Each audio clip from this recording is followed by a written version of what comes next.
Okay, good afternoon, everyone. My name is Sharon Jackson, and I'm a Duncan City Councillor. I've been the chair of the Duncan Centennial Committee since 2011. I would like to welcome the Japanese Consul General, Mrs. Okai, our honored guests, ladies and gentlemen, boys and girls, to Heiwa Park in the traditional territory of the Cowichan tribes.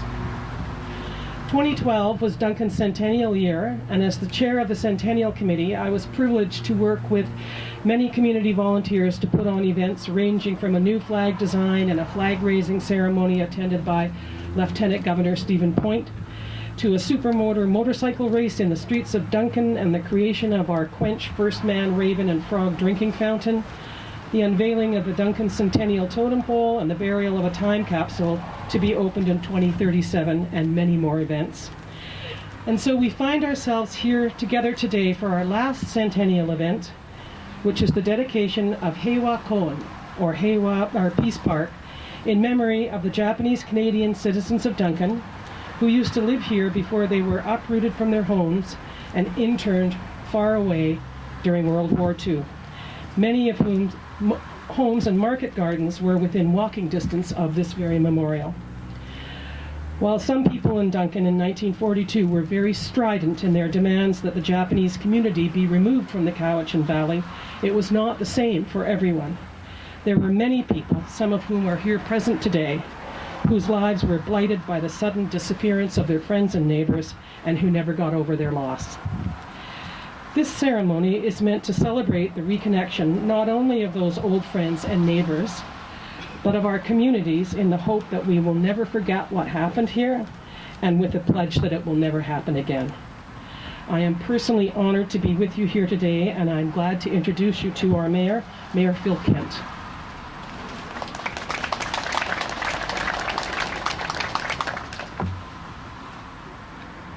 Thank you, Sharon. I want to welcome everybody here today, each and every one of you, to the city of Duncan and to the Cowichan Valley. Welcome to the Consul General for coming. That's very honored for you to visit here today. Before I got here, I was over at the museum and looking for the shuttle and waiting for people, and a number of the original residents of the Japanese Canadian community here came along, and their families, and it was like a big reunion already. Just the people waiting outside and seeing some for the first time, or maybe seeing them again.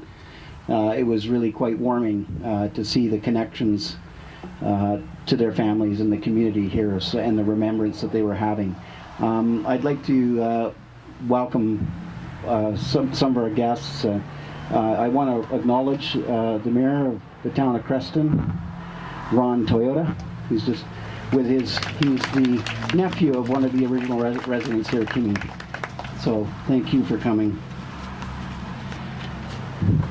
Before the Japanese Canadians who made their homes here were uprooted, they were an integral part of this community. Unfortunately, this wasn't recognized at the time. And many citizens of Duncan, along with the City Council, petitioned the provincial government at the time to remove them from this community. Their absence was felt by many friends, and they were suddenly sent away.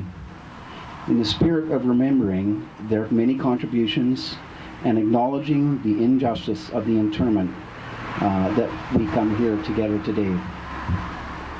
It's my hope that we can learn from our mistakes from the past to create a city that is welcoming for all.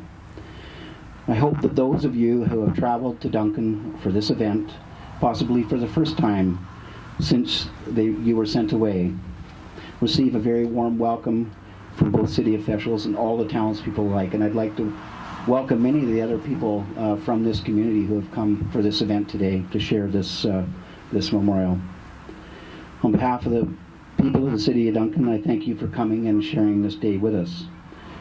I'd like to invite two original residents of Paldy, to come and help us unveil the plaque dedicating this park to peace, the Highway Park. So Miss Kimie Yamada, I met her earlier. Where's Kimi? She's here, 89 years young and very vibrant. Met her already. And Miss Kei Fujiwara.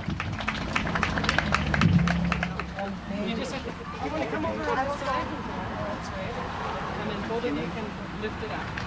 Okay. All right. Oh.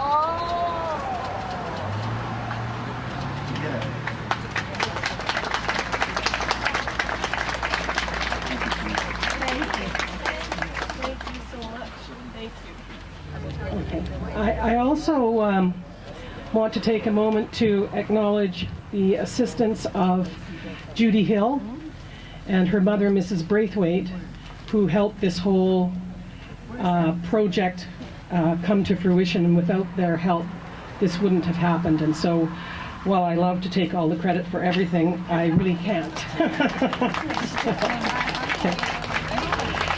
Anyway, now I would like to invite Consul General Okai to come up and say a few words for us, the Japanese Consul General. Welcome.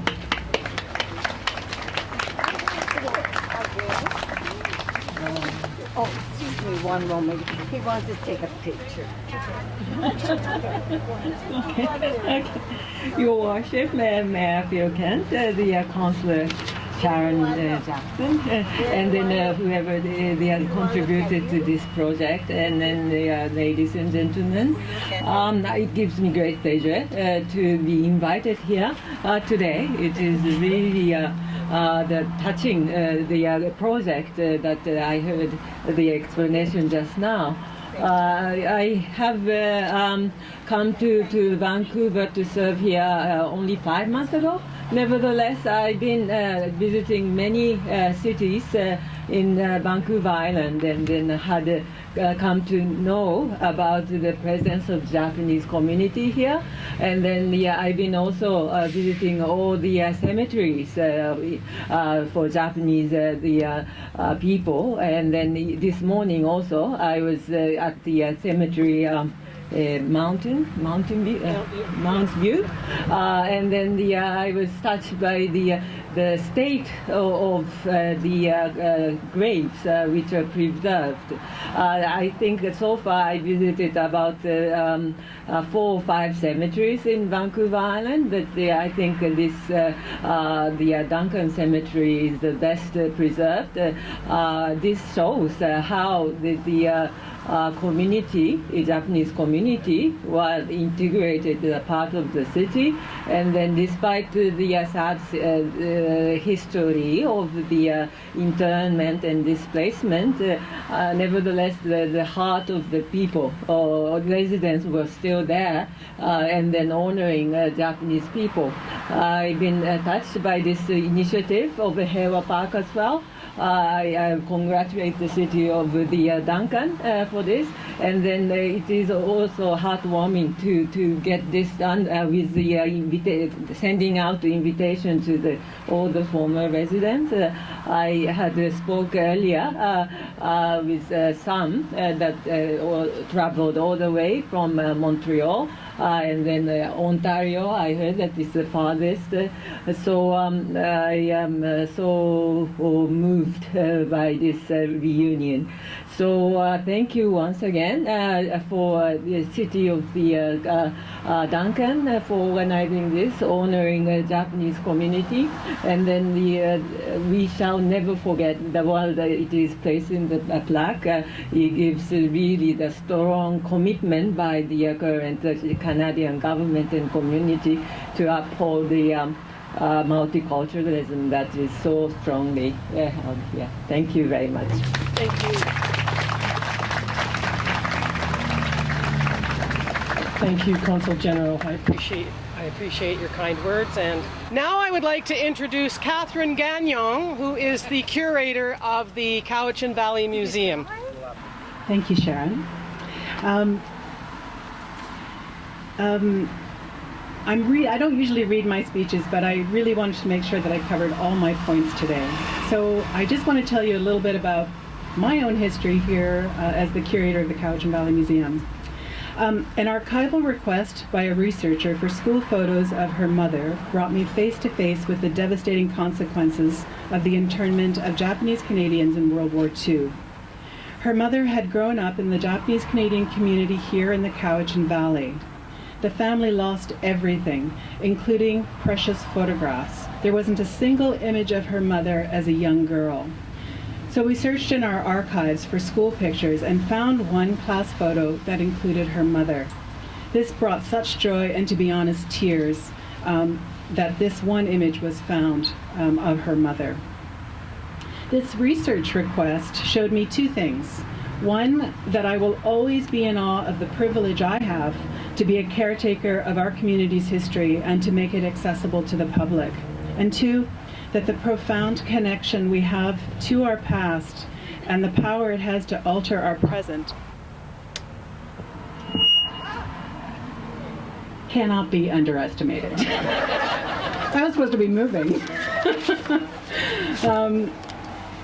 10 years after this request, the Cowichan Valley Museum and Archives was invited to be a partner in the University of Victoria's Asian Canadians on Vancouver Island research project in 2014. This collaboration has opened new corridors of knowledge about addressing the difficult issues of our past and redressing devastating wrongs. It's a privilege to be working with people like Dr. John Price, who is heading this project, as well as Michael Abe, who is part of the Landscapes of Injustice project. One of our longtime volunteers at the museum, Mary Rambold, told me what it was like in 1941 when Japanese Canadian friends in her class were simply one day gone. Her thoughts reflected the experiences of many friends in our Japanese Canadian community. Mary shared with me an autograph book that held the names of these friends who were sent away. She donated the autograph book to the museum, and it will be featured in our new permanent Asian Canadians in the Cowichan Valley exhibit next year. Another longtime resident, Mrs. Braithwaite, Judy's mom, has similar memories. Suddenly, her friends were gone. These experiences are just as real as the overwhelming evidence of Duncan's petition to the provincial government to uproot members of this community because of fears of a Japanese attack on this coastal community. The evidence of this overt racism is shocking now. The consequences of these actions in 1941 are all too real, and most of the Japanese Canadian community never returned to the Cowichan Valley. Mike Abe, whose mother grew up in Pauldy, BC, just northwest of Duncan, has been putting together his family history. I put him in touch with Cowichan Valley resident Len May, who was able to help him research his family's past because Len's family were neighbors with the Asada family. People began to talk, photos and other documents were shared, and new connections were made. Connections are still strong with members of the Japanese Canadian community, and it is an honor to remember the integral part they play in the history of our community. Now we have a very special treat here. I'm going to invite Hiroko Kuri and Tomoko Okada, who are representing the Nikkei Cultural Society and the Japanese Friendship Center.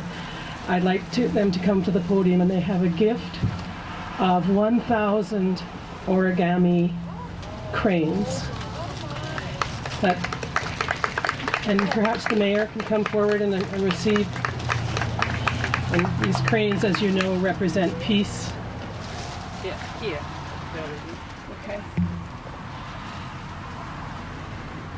Senbazuru, the symbol of 1,000 years of happiness and world peace. This is a 1,000 origami crane. I think anybody study about Sadako and origami crane.